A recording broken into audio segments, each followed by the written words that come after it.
No one knows. No one knows.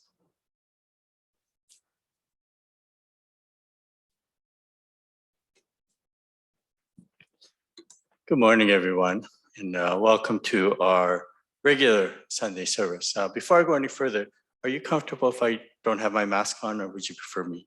Okay, it just makes it a little easier for me to enunciate more clearly without the mask. And welcome to those who are joining us on Zoom, as well as those in attendance at the temple here. And I'd like to begin this regular Sunday service with a moment of silent meditation, followed by the recitation of the name of the Buddha, or the Onenbutsu.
Please join me in Gassho. Naman Nobs, Naman Nobs, Naman Nobs, Naman Nobs.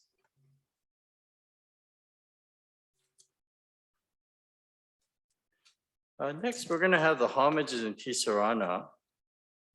I believe it's in here.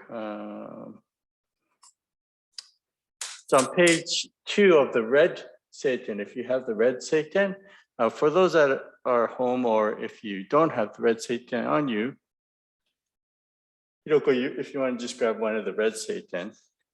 Okay. We'll be reading the homage and the homage and 3 treasures, which you'll see on your screen. Okay. Homage. Hard it is to be born into human life. Now we are living it. Difficult it is to hear the teachings of the Blessed One. Now we are hearing them. If we do not gain emancipation in the present life, we may not be free from sorrow in the ocean of births and deaths. Let us reverently take refuge in the 3 treasures. We go to the Buddha for guidance. May we always walk in the way that leads to enlightenment. Everyone, we go to the Buddha for guidance. May we always walk in the way that leads to enlightenment. We go to the Dharma for guidance. May we be submerged in the depth of the teachings and gain wisdom as deep as the ocean. Everyone, we go to the Dharma for guidance. May we be submerged in the depth of the teachings and gain wisdom as deep as the ocean. We go to the Sangha for guidance. May we all with one accord live the life of harmony in the spirit of oneness, free from the bondage of selfishness. Everyone, we go to the Sangha for guidance. May we all with one accord live the life of harmony in the spirit of oneness, free from the bondage of selfishness. Even through myriads of kalpas, hard it is to hear such excellent and profound teachings. Now we are able to hear and receive them. Let us try to understand the Tathagata's teachings. Namo Amida Butsu. Namo Amida Butsu. Namo Amida Butsu. Next, we will be chanting the English version of the Shoshinge, and you'll see it on your screen for those of you joining by Zoom. In this red set, and it's on page 106.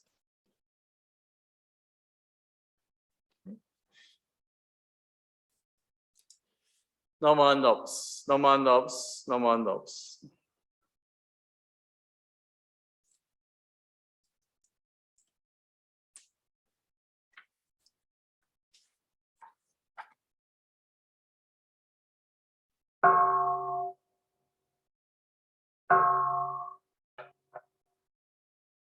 In trust in the working of limitless life, bow to the light that surpasses all thought. Bodhisattva Dharmakara in his seeking stage sought Lokeshvara Raja at his Buddha seat. He learned the causes and conditions of each Buddha land, studied the inhabitants and all their qualities. On this foundation, he brought forth supreme aspiration,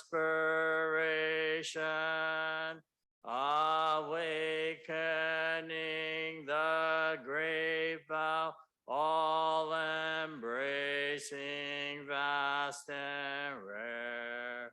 Through ages of reflection, determining his vow, he reaffirmed his calling name would be heard everywhere.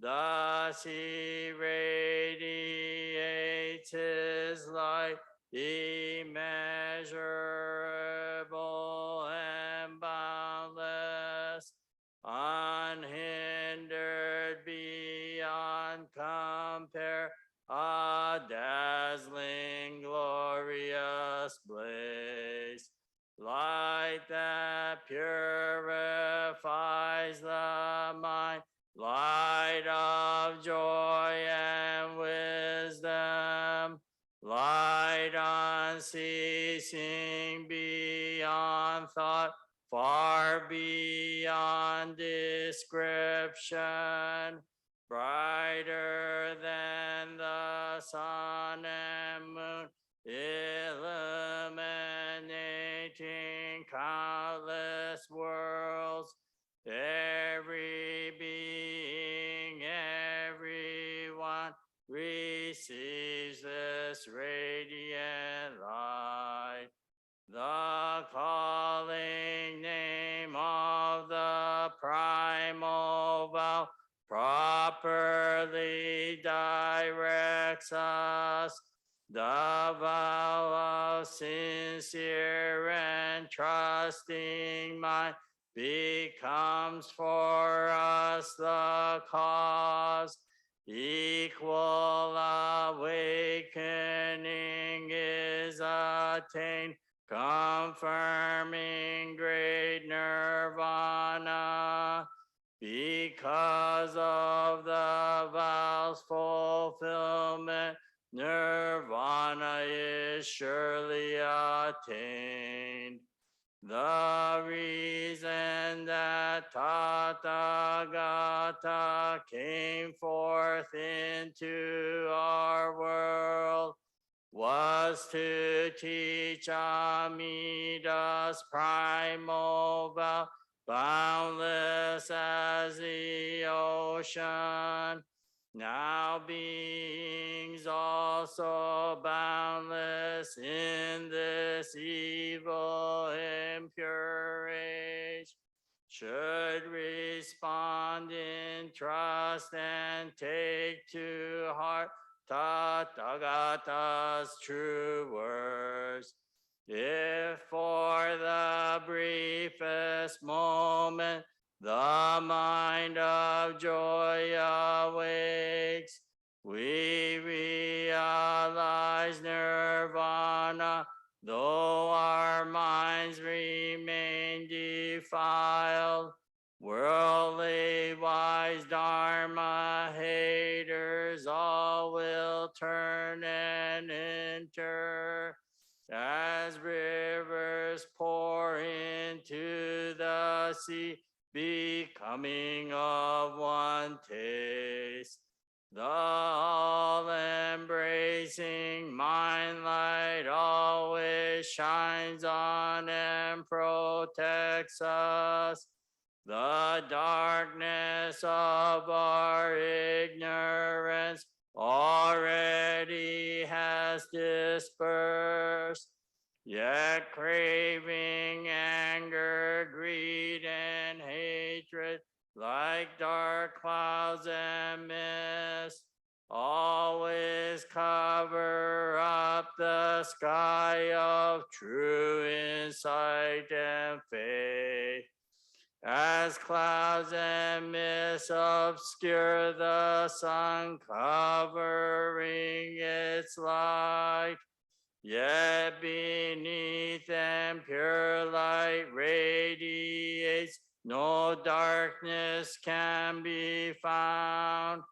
Receiving faith with reverence, discernment, and great joy, without delay we leap across beyond the evil realms. When ordinary beings, whether full of good or evil, hear and trust Tathagata's all-embracing vow, Shakyamuni calls them all superior, clear-sighted. Such people are correctly named white lotus flowers. Amida Buddha's primal vow established Nembutsu. Yet we who cling to evil views with arrogance and pride can never easily receive the truth with joyful faith. There is nothing that could be more difficult than this. The masters of the teachings from India in the West, and all the noble monks who lived in China and Japan, explain to us the great sage came with a true intention to clarify the primal vow accords with everyone. Shakyamuni Buddha dwelling on Mount Lanka, to the multitudes foretold one day in India's south, Mahasattva Nagarjuna will appear in this world and destroy dualism holistic views of being and non-being, transmitting Mahayana, the Dharma unsurpassed. He will realize a stage of joy, be born in the land of peace, and teach that arduous practice is like struggling down an endless road, while joyful trust in the easy way is a peaceful voyage at sea.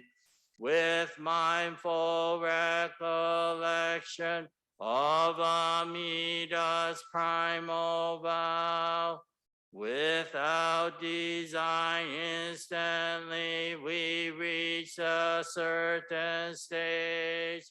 Then with the soul eternal praising of Tathagata's name, let us repay the kindness of the great compassionate vow. Bodhisattva Vasubandhu in his discourse stated that he has surrendered to unhindered light, relying on the larger sutra. He revealed true virtue, made known that with a great vow we leap over birth and death.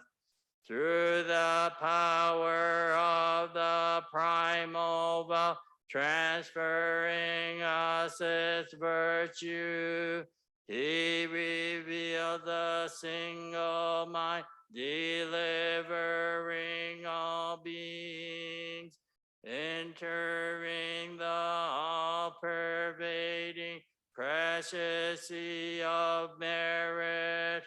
We surely will be numbered with the great assembly,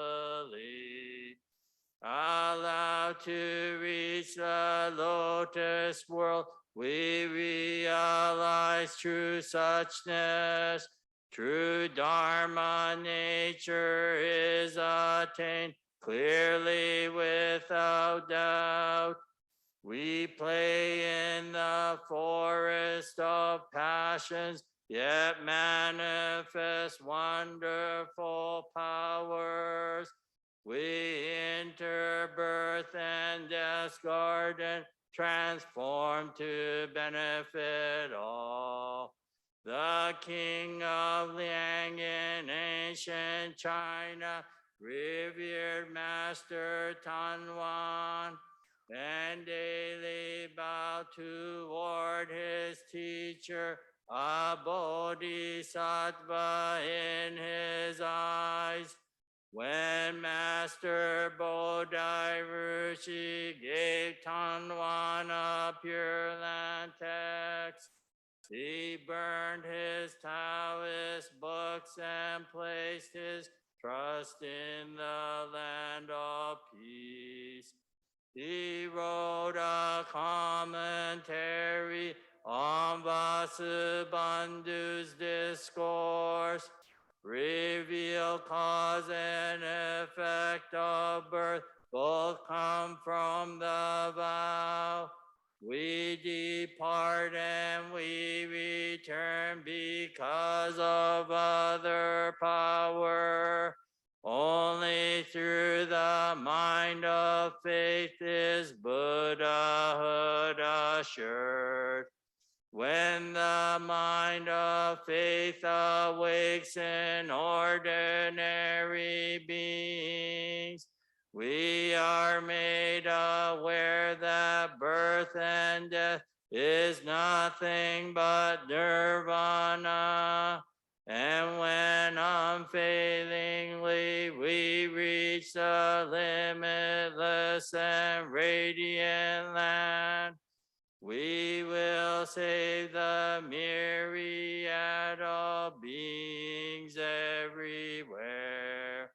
Taucho discern on the noble path, attainment is hard to confirm, and clarify the Pure Land as a sole way to break through. Criticize self-power, practice of the myriad good works, and urge us only to recite the perfectly virtuous name. He kindly taught us face aspects, pure mind, single and constant, guides us as the Dharma declines toward outward form and extinction, meeting the all-embracing vow, though doing evil all our lives, we reach the world of nurturing peace, realize the fruit of enlightenment. Shantao alone shone light upon the Buddha's true intent, empathizing with those who practice good and with the rebellious and evil. He made it clear that the radiant name is a cause and condition for birth, clearing the way for all to enter the great sea of wisdom, the primal vow. We then receive the diamond mind, one and indestructible, through one moment of joyful thought in oneness with Amida. With Vaidehi we acquire faith and joy and wisdom, awaken to the way things are, eternal and at peace. Genshin studied fully every teaching of the Buddha, chose refuge in the peaceful realm, imploring all to follow, divided deep and single faith from shallow sundry practice, distinguished birth in the true Pure Land from provisional attainments. He taught that even evil ones should simply say the Buddha's name. I too, he said, am fully in Tathagata's embrace. Though my defiled and anxious mind prevents me from perceiving it, the light of great compassion shines upon me ceaselessly. Our own Master Honen understood the Buddha's teachings with compassion for all ordinary beings, good or bad. He caused the true essential way to flourish in these islands, proclaimed the selected primal vow throughout the evil world, returning to samsara's house, the wheel of birth and death, results when doubt and lack of trust become the mind's foundation. But when the mind of faith awakes, we are quickly made to enter the home of pure tranquility, transcending all conditions. The Mahasattvas and masters, through teaching the sutras, have saved countless beings so defiled and corrupt. Now in our own time, both lay people and monks, let us trust with one heart what our noble masters have taught. Nama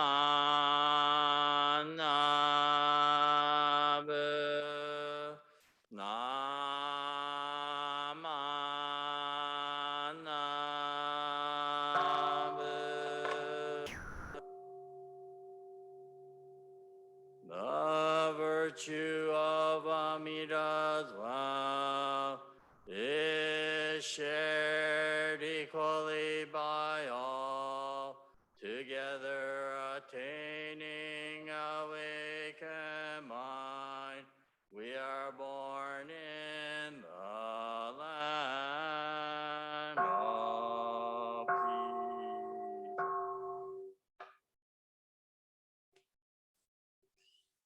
Namandavs, namandavs, namandavs.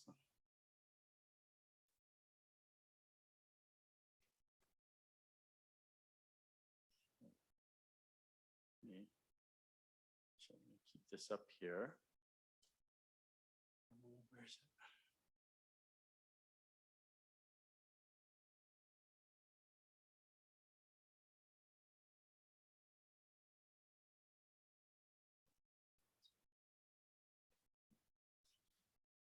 So once again, good morning, everyone. Good morning to all of you here. I know some of you may not be that accustomed to chanting in English, but we do chant this one every Friday morning here. We have chanting and meditation Friday mornings. If you want to join us, we chant this one quite often. In fact, I think we're probably one of the few temples that chant English on a regular basis. I think most of the temples still chant in Japanese. I do believe there is an importance for us to chant in English as well, not to replace the Japanese, but to augment it. It is important over the many, many centuries when Buddhism spread from India to China. It took a while, but then all the chants started to become Chinese, and then from China to Japan, and they chant, well, actually in Japan, they still chant in Chinese, Sino-Chinese, they chant Chinese, but it's with Japanese enunciation, pronunciation. And now it's been over 100 years since Buddhism has been here in North America. And so I think it is time that we do start chanting somewhat in English as well. And there's importance for it because when we're chanting in English, you can actually tell what the words mean. And so today I'm going to just actually start off by reading a part of what we just chanted.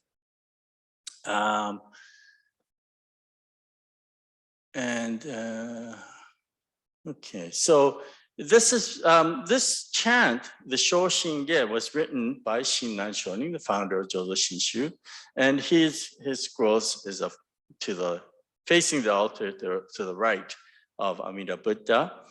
He is the founder of Jodo Shinshu, and this comes from a much longer piece that he wrote. It's called The True Teaching, Practice, and Attainment of the Pure Land Way. And there's actually 6 volumes for this.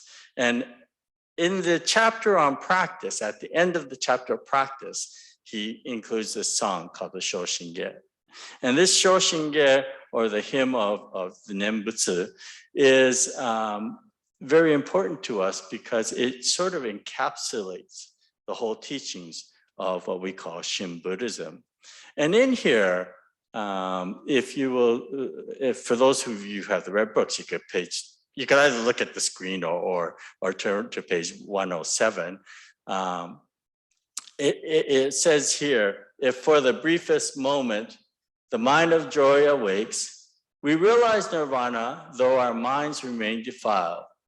Worldly wise, Dharma haters, all will turn and enter as rivers pour into the sea, becoming of one taste. So here they're talking about how all beings, when we hear the teachings of the Buddha, we return like into the ocean, all becoming one. Last 2 weeks, I've been using the theme of water. And so this also plays into that, the water becoming like one. But the next two stanzas are very interesting because he says, the all-embracing mind light always shines on us, shines on and protects us. The darkness of our ignorance already has dispersed, yet craving, anger, greed, and hatred, like dark clouds and mists, always cover up the sky of true insight and faith. As clouds and mists obscure the sun, covering its light, yet beneath them pure light radiates. No darkness can be found. Receiving faith with reverence, discernment, and great joy, without delay we leap across beyond the evil realms. So here he's comparing the working of the Buddha to the sun shining through the clouds and the mist. So on a cloudy day, even though it's cloudy, we know that it's daytime. The sunlight still shines through. Similarly, what Shinran is saying, even though I'm filled with these defilements, the working of the Buddha works upon me constantly. And then this is backed up, and it comes up much later on near the end, by Master Genshin, who is one of the 7 patriarchs. And right here, 27, he says, he taught that even evil ones should simply say the Buddha's name. I too, he said, am fully in Tathagata's embrace. Though my defiled and anxious mind prevents me from perceiving it, the light of great compassion shines upon me ceaselessly. So here, what Genshin is talking about is that how, because of our minds, we don't necessarily perceive it, but the compassion of the Buddha, the Dharma, is always working upon us. So the reason why I wanted to share with you all of this with you is because of something that happened this week, but I'll get to that in just a second. Before I get to that, I wanted to share a Dharma message.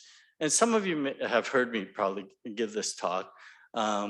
It was from an article. The Honganji, our mother temple, puts out this monthly magazine type thing, I guess. And in there's some Dharma messages or articles.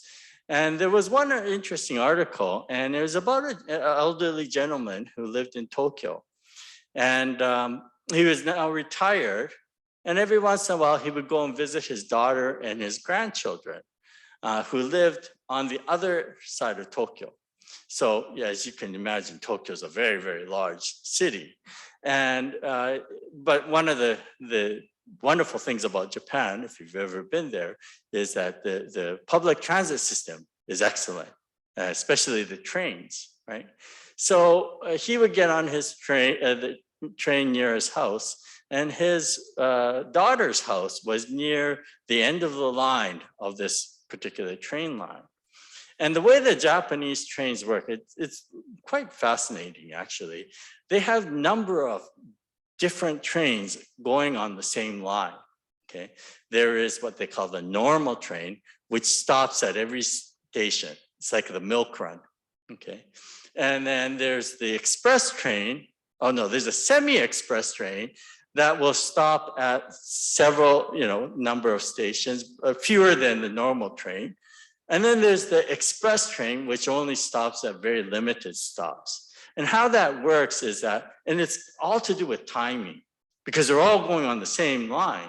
So the normal train, as it enters the station, it would go off on a side track and wait until the express train goes by before it goes on its way. So it has all to do with timing. It's all computerized, so you don't have trains bumping into each other, none of that. Very, very efficient, right? So the quickest way, of course, is to go on the super express train from one point to another. And then, of course, the express, and then the slowest is the normal train. Now, this gentleman, because he was retired and elderly, he actually normally took he would take the normal train as opposed to the semi-express or the express train. And the reason being is that being elderly, he wants to get a seat. And what happens with the semi-express and the express train, because they don't stop that often, if you don't get a seat when you get on, then you have to wait for quite a while till the next station before you could sit down. Whereas the normal train at every station, some people will get off and some people will get on. And so as people get off, the people that are already on the train could get a seat more easier. And because he, being retired, he wasn't in any rush to get to his daughter's place. So he would always take the normal train. So one day when he got on the train, it was quite full. And he was looking around to find an open seat. And he found one seat. So there was a bench that was, I guess, sideways in the car. And there was a mother carrying her young daughter on her lap. And then there was a suitcase, and on the other side of the suitcase, two young teenage boys. And one of the boys had his arm on the suitcase, and they were just sort of talking with one another.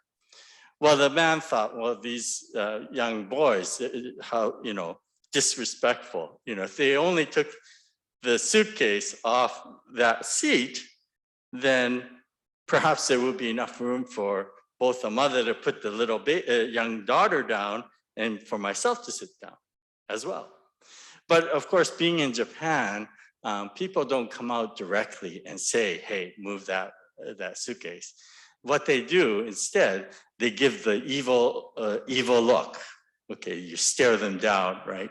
And by staring them down, people usually get the message, right? That I'm doing something wrong. So anyways, this gentleman sort of looked sternly at these young teenage boys, and the teenage boys did notice him, but they didn't do anything. In the meantime, they pulled into the next station, and so some people got off, and he was able to get a seat. But he kept on looking over towards the boys, and he started noticing something different happening, because as people would come on, there would be other elderly people, just like himself, who would do the exact same thing he had done. Look around for an empty seat, see these boys, kind of give a disparaging look, and glare at them, and then this would go on. They didn't remove the suitcase. So as he was traveling on his way, he started finding it kind of amusing, watching people coming in and off, on and off the train. Well, so about 3 stops before he was to get off, the 2 young boys got up. But instead of taking the suitcase with them, they just left the train. And then the next stop, the young mother carried her daughter in one arm, grabbed the suitcase with the other arm, and went off. And the man realized that all this time, he had assumed that that suitcase was the young boys. And because of that, he assumed these young boys had no manners, right? Never once did he think that that suitcase could be the young mother's, right? So, and he realized this was, in the article, he said that he realized this is very much like life. And in that life, just like the train stations, you have many encounters. People come in and out of your life at different points of your life. But if you only have a snapshot of one time, you may not have the true reality, see the true reality of things. So he was only able to see the true reality because he was going to the end of the line. Had he gotten off before those young boys, he would probably still be thinking, these young boys have no respect, right? So he was reflecting on the fact that this is like life. And as I read this article, a couple of things came to mind. In the Buddhist teaching, there's a philosophy called Arayashiki in Japanese. Okay, Arayashiki is what we call our storehouse mind. Our storehouse mind. So, in this, I guess, Buddhist philosophy or psychology almost, it's said that there are 8 levels of the mind or perception. So the first 6 are what we call our sensory perceptions, right? So we have sight, hearing, smelling, tasting, touching. What am I missing? That's 5, right? And then what they say is the mind, that's 6. The mind sort of controls all these perceptions, right? Sight, hearing, smelling, tasting, touching, right, and the mind. That's 6, okay? And then there's what we call our subconscious, or in Buddhism, we call it manashiki, okay, subconscious. Now, subconscious, there is still a will behind it. Okay, so subconscious is when we have, well, okay, Sandra is a mother of kids. And so, being a parent, we try to teach our kids, play fairly with everybody else and, be equal with everybody else. But when it really comes down to it, even below our consciousness, there's a sense of wanting to protect our own offspring more than others. Okay, so that's sort of subconscious. So there's still a will behind subconscious. Okay, it's not our conscious mind, it's something even below that. Then there's what we go further below that, and that's called arayashiki, or the storehouse mind. And what that is every single incident or event that happens in our life gets put down into the storehouse. And that in the future then affects how we react to different things, because things from the past have been stored away. And so similarly, this gentleman, he was saying that, seeing these kids, if he had gotten off before those kids got off, then he would still have this perception of them, that they were still bad. And this is all because of our past experiences, okay? But because he went further, he was able to see a larger picture of things. Well, the reason why I'm explaining all this is this past week I had an interesting experience. So our temple, over the past 2 years, we've done major renovations. Start off with, we built the Wisteria place, senior home, beautiful facility. But along with that, we also did a bunch of renovations to the temple. And one of the most striking renovations that we've done is the landscaping. I think you all agree that it looks quite striking now. The whole temple grounds have become quite nice, Not that they weren't nice before, but I think it really pops now. We have people from the community that actually come for walks, and they come into our grounds for a walk. So, but as part of the landscaping, some of the things that they've done is they put benches around throughout the place. And also in front of my office, there's this little, it's about a 2-foot long, it looks almost like a concrete bench. It's a concrete divider. And there's little lights inside that concrete platform. I don't know what you would consider it, but anyways, it's about 2 feet high and about maybe 8 feet long, I guess. And then on the one end of it is also a wooden bench, right? So a byproduct of all this that's happened is that from time to time, I've been getting kids coming on, I've had kids on their mountain bikes, I've had them on their skateboards, I've had even a kid on scooter. They would come up and they would do jumps. They would like jump onto the concrete divider and then onto the bench and then off, and they would do all these little tricks. And so I would have to, I hate being the heavy, but I don't want them to get hurt or anything, and we become liable too. So I would have to go out there and I would tell them, sorry, but we become liable if something happens to you. So please, if you don't mind not doing that here, right? And I always feel very awkward telling them this because I don't like being the heavy guy. So on Wednesday, this past Wednesday, I saw 2 young teenage boys, and they had skateboards under their arms, and they walked past my office. And I thought, uh-oh, here we go again. Two young boys, teenagers, and one even had sort of almost like dreadlock hair, look, the typical, I know I'm stereotyping, but looked like a typical skateboard culture, right? And so I saw them walk by my office. I thought, okay. So I go out of my office and because they weren't doing anything yet. So I just went out there to ask them if I could help them.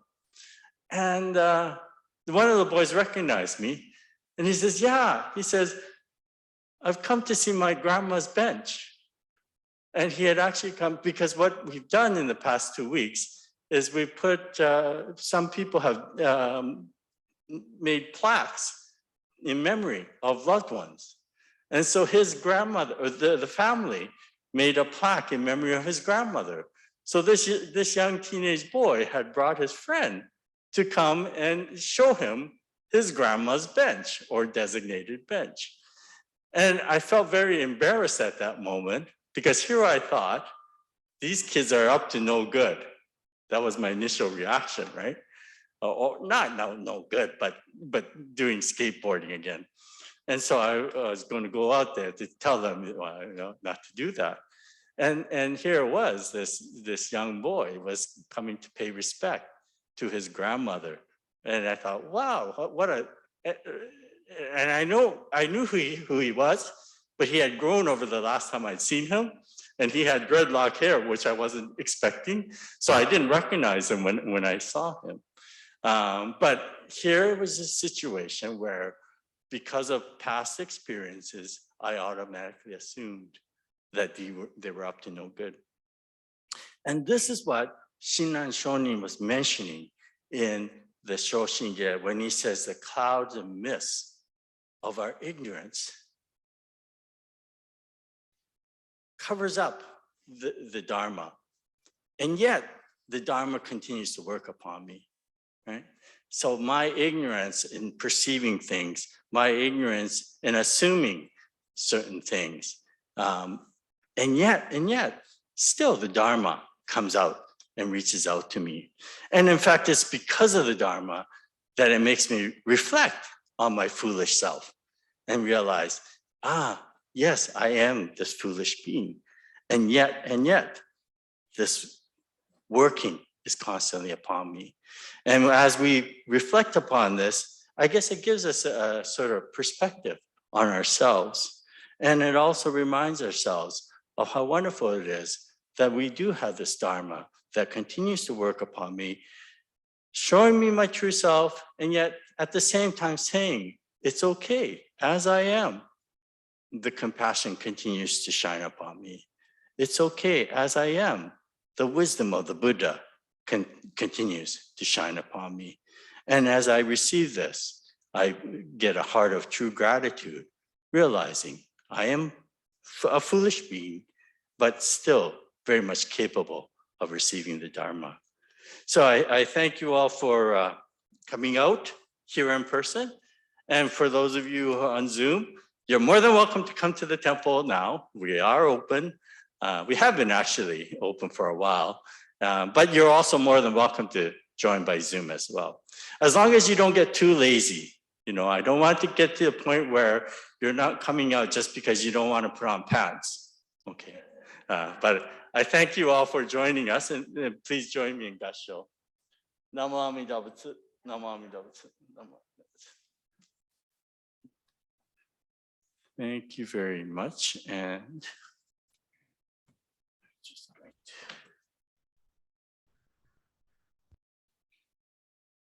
So this will conclude this morning's service. And